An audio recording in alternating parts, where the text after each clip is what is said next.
What's good, everyone? Today we're finally here to react to my 2024 AFL season predictions. I know I'm really late with getting this video out, so I apologize for that. It's not just because I'm delaying the inevitable, because I know there's a very strong chance that these predictions could be the worst of any year. Now, for those that are new to the reacting to season predictions, I've been doing this since 2020 on a point-based system. You get a point in every difference between actual ladder prediction and predicted ladder prediction, and it's kind of like golf. The lower the score, the better. 2020, I got 46. 2021, I got 68. 2022, I got 70. 2023, I got 76. Legit, every single year I've been doing this, my predictions have been getting worse and worse every year. So, can in 2024, can I avoid getting the worst score once again? Can I finally buck the trend? Well, 18th position, I'm going the West Coast Eagles. Not too bad. I'm not going to complain with 18th for the Eagles. I think that's what everyone probably would have had given how badly they were last year. It's the expected call, but I was only 2 placements off. They finished 16th. Bottom 3 is obviously always going to be easier than some of the other positions, but can't blame myself for this call. The only thing I can blame myself with is, for some reason, I thought Willie Rioli in the graphic was a good idea when he doesn't play for them anymore. I don't really want to put this side there, but I've gone for North Melbourne. To be fair, the scarf probably does reveal it before the actual graphic, but North Melbourne, how about that? Not the best to correctly predict, but also not the worst. A lot of people probably had optimism for North. I always seem to have them outside my bottom 2, thinking that surely they can't go a 5th year in a row without finishing in the bottom 2. Well, they have, and yeah, I mean, they were pretty disappointed this year. Got them right with 17th.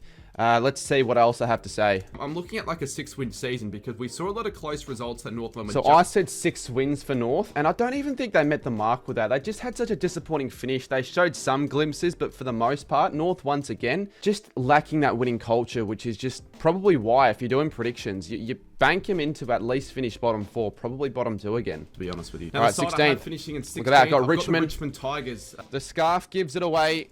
The scarf does give it away. Richmond in 16th, and they finished 18th. So it's still pretty good, actually. I've gotten the right bottom 3, just not necessarily in the right order. But I've watched a few other people predict this, and a lot of people thought the Tigers would be bottom 3 as well. So I guess I shared similar ground. Let's see why I thought they were going to drop so much. But obviously they still have the likes of Taranto, Bolton, and all that hopper. So they do have a few decent They don't have Bolton anymore. And I don't really see them escaping the bottom 4 this season.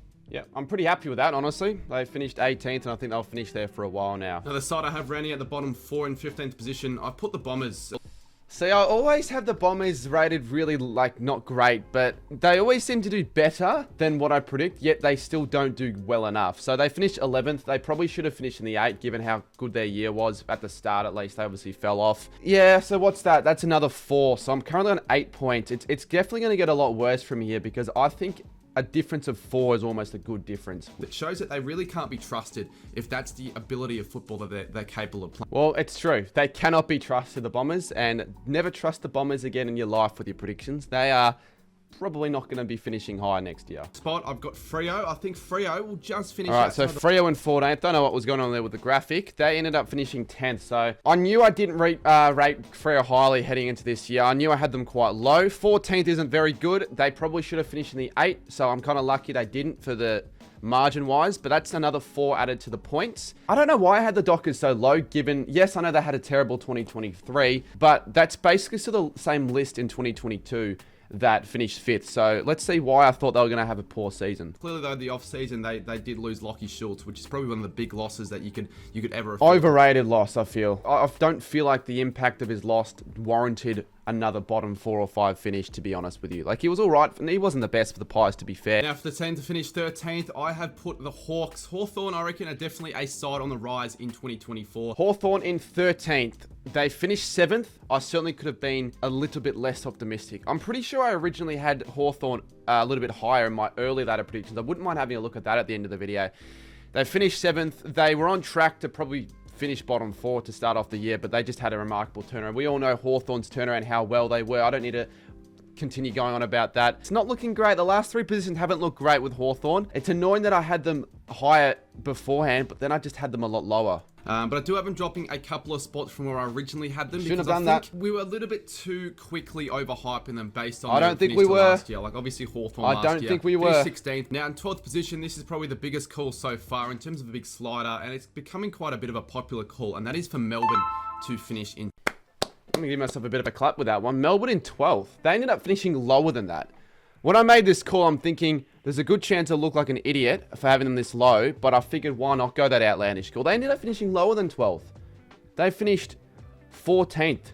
So I was, once again, 2 placements off, but I'd imagine I probably did as good as anyone could really have hoped for with a Melbourne call. A lot of off-season issues that they were struggling with before the season started, and then just the Petrarca, just everything compounded for Melbourne, and they just had a shocking year. There's always a team like in the top 4 that just dips out the 8. And for me, Melbourne seems the most likely. Yep. So I nailed that, basically saying that the D's would be the side most likely in the top 4 to drop out the 8. They finished 14th. And they were predicted 12th. So I'm pretty happy with that call, honestly. I'll definitely take that. Now, the side I think that'll finish 11th in 2024 is the Geelong Football Club. So Geelong in 11th, you just cannot continuously write off the Cats in seasons going by. I can't remember the last time they've consecutively missed a final series. It would have been like 2003. They obviously finished 3rd. I wouldn't think too many people had that expectation of them finishing 3rd. 11th feels around the average mark where a lot of people had the Cats. I've seen people have them a bit higher. But the thing about the Geelong Cats is they're always ultra consistent. So I can definitely see them, if they get their cards right, making finals again, particularly if their injuries are, next to nothing. Yeah, so they did have a better injury list, the Cats, and I said right there, if they get the cards ready, they'll make finals probably, and they did. So wasn't good with that call for the Cats. I was just on the high, because I don't like the Cats. I was just hoping that they'd fall out, but they just never do, which is so disappointing. And the side that I have in 10th are the Western Bulldogs. So the Bulldogs in 10th, they finished 6th. I can't get any close. I haven't had them close, but I haven't been terrible with a lot. Once again, with the Bulldogs, it's always a hit or miss with them. I don't know if they're good enough to make finals. Well, they are good enough to make finals, but I don't know if they'll end up being good enough to make finals, or if they're just going to have another one of those seasons where they just fall out. There's sort of like a safe bet to finish either from like the 6th position to the 13th position. I wasn't wrong. They did finish 6th. I wasn't wrong with that. Now, the unlucky side to miss out in 9th position, it's a side that played finals in 2024. I've got Port Adelaide. They're a side in... That's shocking. That's bad. I don't think these are going to be better than last year's. I'm getting big digits put on every single position. Another bad one. Port Adelaide in 9th. Once again, not the greatest finals campaign, but they just always get it done in the home and away season. And I think you just cannot write Port off during the home and away season. But what I reckon will happen with the Power, they'll start off strong. They might be in the top 4 in the first half of the year. But then they'll just fade out. They'll lose games. Hinkley will feel satisfied. Idiot. So I said they'd basically start off well and then they'd fade off. I think that was a bit of the opposite with the Power. I'm pretty sure they were not even in the 8 at some stage in the middle of the year, and they went on a great streak to finish 2nd. So I was definitely off for the Power there. I seem to write them off occasionally in years, and then what I don't like in 2022, like I said they'd win the flag that year, they don't even finish in the 8. The bottom 10 finished, and now we get into the fun stuff. The top 8, and this side will be making finals 8th position for the first time in history. I reckon the Gold Coast Suns. So for the top 8, we have the Suns to start things off. Unfortunately, they were not really too close to finishing finals. You could sort of tell they were never really going to make it, given that they just kept on losing away, and that's their problem. If they were able to convert some of those away losses into wins, then maybe. How easy their fixture was. They played Richmond, North, and West Coast twice and still finished 3rd. That's shocking. They finished 13th, so that's 5 points on top of that. So I just haven't been going great at all. This could honestly be worse than last year. With the Suns, though, I think at their best, they're quality. They're capable of finals, but once again, they just shit the bed. So I think if you're realistically wanting to predict with the Suns, don't put them in the finals because they just can't be trusted when they've never made it before. Early games that they play at Heritage Bank Stadium, which I think they're starting to become really, quality there. And I think they can almost start to become and make it a bit of a fortress. I mean, they are making Heritage Bank a fortress. They just need to win more games away. In their 13-year history. In 7th spot, I have put in my team, the St Kilda Saints. I reckon the Saints should be aiming...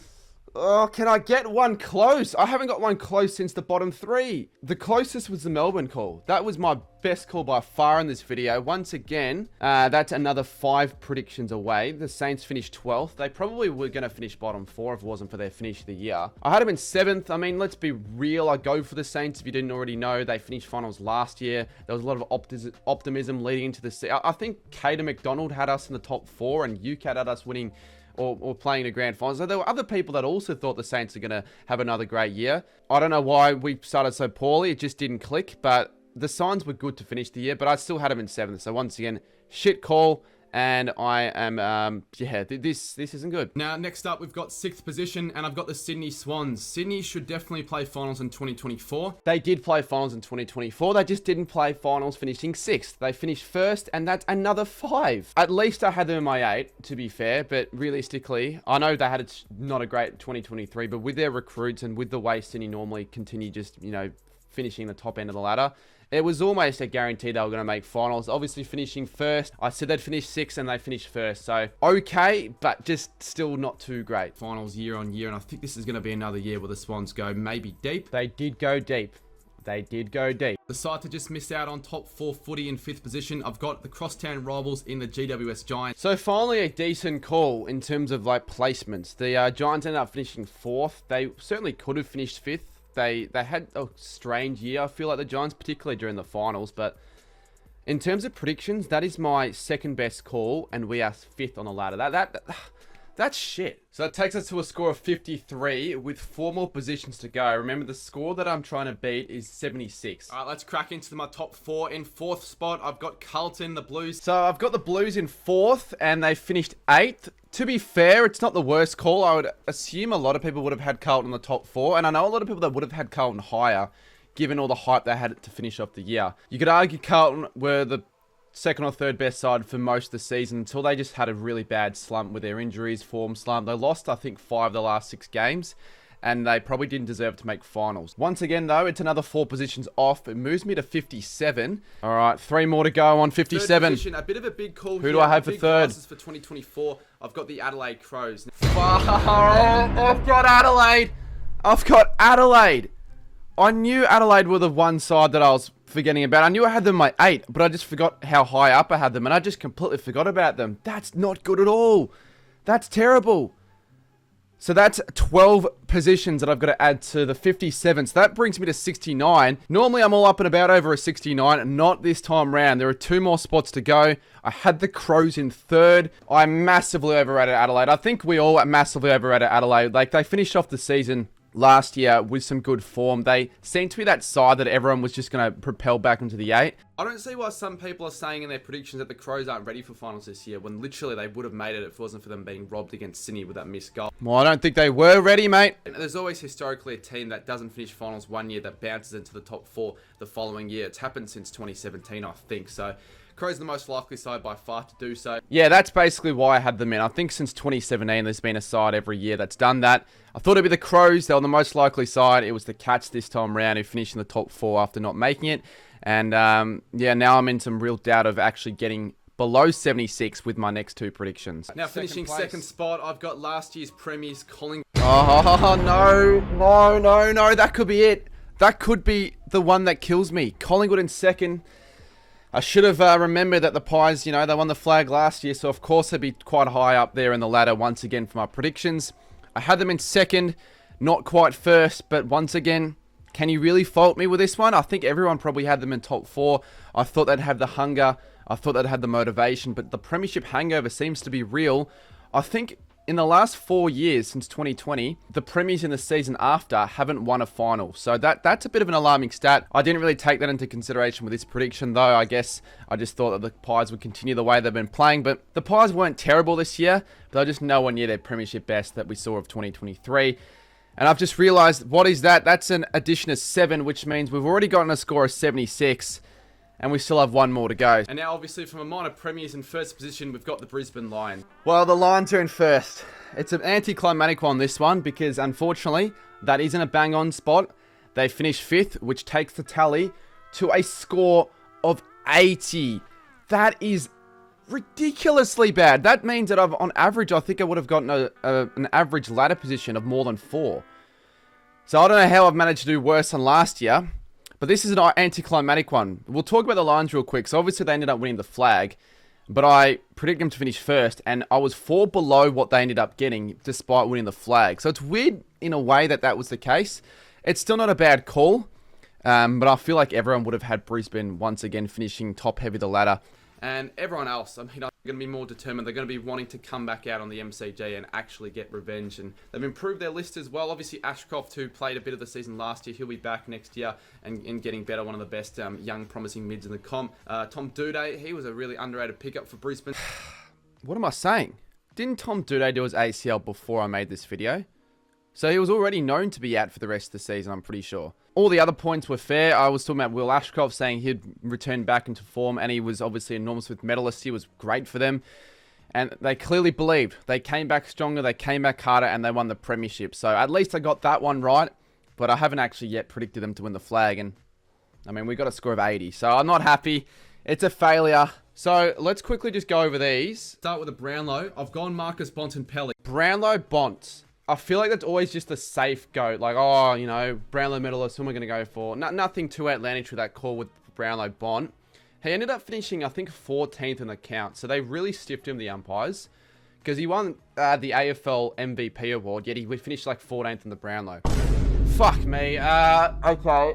So I had Max King winning the Coleman. Wow, couldn't have seen that one coming. It's not like I'm a St Kilda fan or anything. So he obviously finished, well, he didn't finish anywhere near the top 3. He had an injury-riddled year. He got so much criticism throughout the season, Max King. He finished 87th in the Coleman.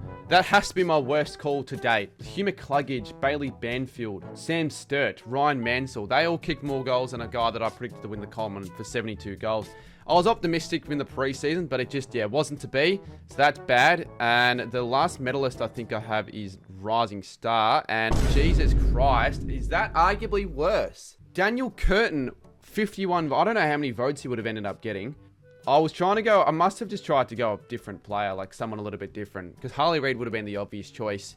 He had 5 games, kicked 2 goals. He hasn't done enough.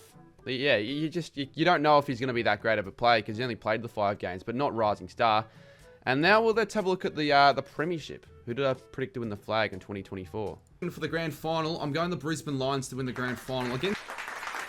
All right, well, I'll take that one. I'll take that one. If you're going to get a prediction right, at least get the Premiers right. And I've gone the Lions to win the Premiership. Obviously, not against the Swans. I went them against Collingwood. That would have been a great game, that one. But unfortunately, we got a shit grand final like we do every other year. But Brisbane to win the flag, I'm pretty happy with that. Funnily enough, Studi was unironically probably the best predictor in terms of what he said in the comment. Adelaide Saints Gold Coast Freo predictions are jokes. Literally, every single prediction that he criticised me of were bad. That put salt in the wound for what was already a terrible 2024 ladder prediction. The only good thing was that I predicted the Lions to win the flag. Hopefully in 2025, I can actually get a better score than this year because I feel like it's getting to the stage where I can't get any worse. Genuine, like I'm being genuine. Anyways, I'll see you soon in my next video. That'll be the Goal King Challenge. I'm sure there'll be heaps of people wondering what the hell are you doing with that? Why is it so delayed? I'm putting a lot of time and effort into it. I had to rejig it a few times, but that's going to be out very soon, the Goal King Challenge. But yeah, hopefully you enjoyed the video. Leave a like and all that, and we'll see you soon in my next one. Cheers.